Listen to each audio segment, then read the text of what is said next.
faire. Sur ce chemin, Saul a subi un changement et est devenu Paul. Il existe de nombreuses possibilités que cela puisse apporter des changements dans nos vies. 1. Changement géographique. 2. Sélection d'emploi ou de carrière. 3. Mariage. 4. Sélection de partenaires intimes. 2. Le chemin d'Emmaüs égale le chemin de la communion. Luc 24, 13 à 35. Devenez membre du canal et AIDEZNOUS à propager la parole de Dieu à travers le monde. Samedi 16 mars 2024. Si vous croyez en la puissance de Dieu, commentez 11. 11. Deux hommes découragés marchent avec Christ sans le reconnaître. Ils parlèrent longtemps avec lui et de lui. Finalement, ses yeux s'ouvrirent. Combien de fois le Christ marche à nos côtés et nous ne le reconnaissons pas? À tout moment, sa mission est d'encourager ceux qui sont en difficulté. Le chemin de Jéricho égale le chemin du service. Luc 10, 30 à 37. Le bon samaritain. Sur le chemin que Dieu nous propose, vous verrez toujours des portes ouvertes pour exercer le ministère. Il faut ouvrir ses yeux et son cœur spirituel pour reconnaître ce besoin. Arrêtez de penser au numéro 1 pendant un petit moment. Il y en a sûrement d'autres qui souffrent plus que vous. 4. Le chemin de Jérusalem égale le chemin de la souffrance.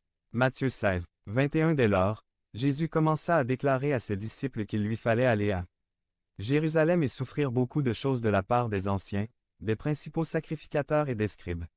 Et sera tué, et ressuscitera le troisième jour. Le Christ nous a montré l'exemple. Accent aigu B. 12.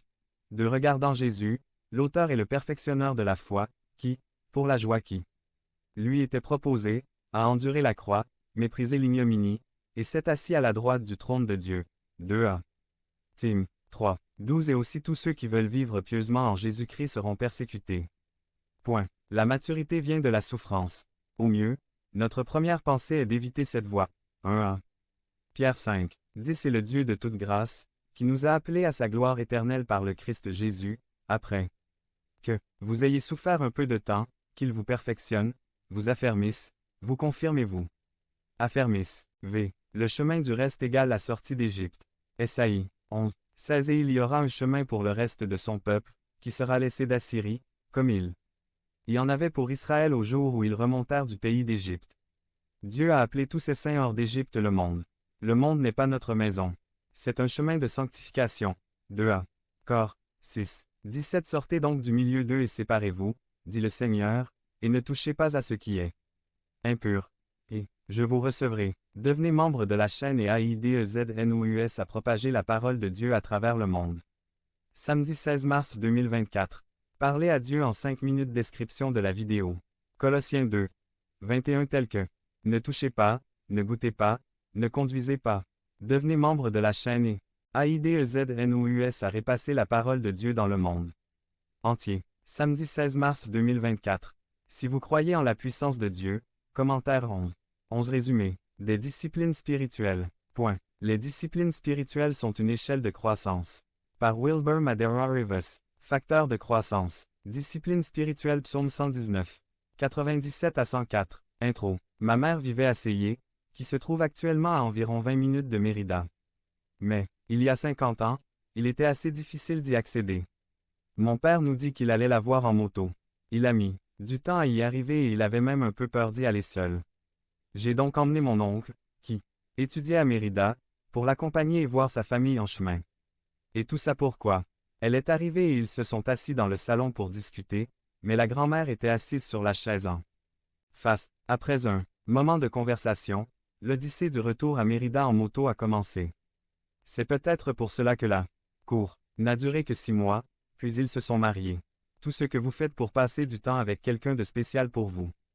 Je suis sûr que si je demandais à certaines d'entre elles ici ce qu'elles doivent faire pour pouvoir passer du temps avec leur copine, nous entendrions des histoires très intéressantes, dignes d'être portées sur grand écran ou perdues, à la télévision. Point. J'en connais qui ont marché des kilomètres dans le noir, d'autres qui ont parcouru des centaines de kilomètres pour rester quelques heures, d'autres encore qui n'ont pas hésité à passer la nuit dans la voiture. À condition de rester près de leurs proches. Bref, vous faites tout ce qu'il faut pour passer du temps avec celui que vous aimez. Et la vérité est que si vous voulez approfondir une relation, vous devez investir du temps. Notre intimité avec Dieu demande aussi un investissement de temps. La profondeur de notre relation avec Dieu est en partie établie par le temps que nous passons en contact avec lui. Décidément, la croissance spirituelle est étroitement liée à la pratique régulière de disciplines spirituelles qui, en bref, nous font passer du temps concentré et de qualité avec Dieu. Ces disciplines dont nous parlons sont par exemple la lecture, la méditation et l'application de la parole de Dieu, la prière, la participation à la scène du Seigneur, la participation active à la communauté des croyants en Christ. Une autre façon d'appeler toutes ces pratiques est de les appeler moyens de grâce. C'est, à dire les manières ou les manières par lesquelles Dieu nous encourage à grandir dans la connaissance et l'expérience de sa grâce. Or, la simple mention du mot discipline provoque chez certains d'entre nous des allergies. Le mot discipline nous parle de persévérance, d'effort, d'intentionnalité, de sacrifice. Normalement, quand on entend le mot discipline, on est fatigué rien qu'en l'entendant.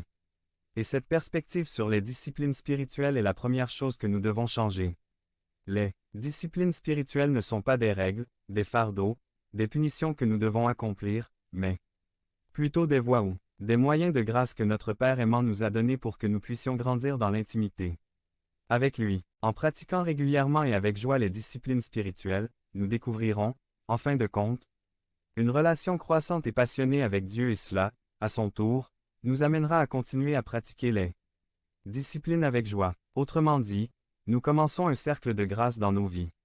La pratique des disciplines spirituelles nous amène à grandir dans l'amour pour Dieu.